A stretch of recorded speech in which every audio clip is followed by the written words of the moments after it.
Hello viewers, today we are going to solve a new problem which is addition of two numbers. So basically as normally what we do is reading out the given sentence. So here it is saying given two numbers A and B. Looking here we have a function inside which we have given or we have got two numbers which is int A and int B.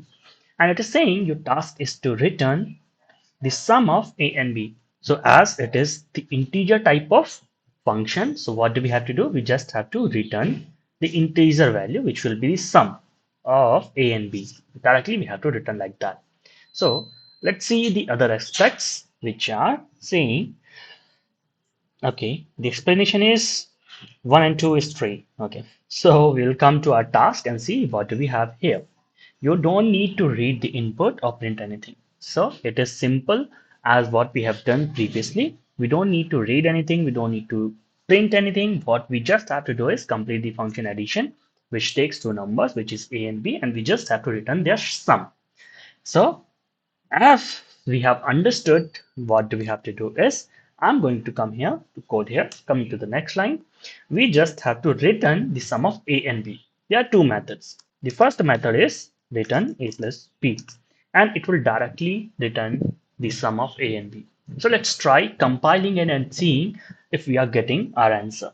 So yes, our expected output and your output is same. So let's close it down and work it in a more official way. So I'm going to have int sum equal to a plus b.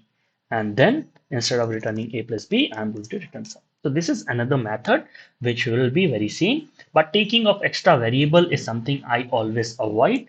So I'll just change everything and make it same as return a plus b, because if you're taking any extra variable, it takes extra space, extra memory, and we don't want that. So simply we just have to do return a plus b. And after compiling, we will submit and check if our answer is correct. So it is correct. Let's submit and see if you are getting the right answer. And 150 out of 150 test case got passed, and the time it took was 0.12 seconds. See you in the next question.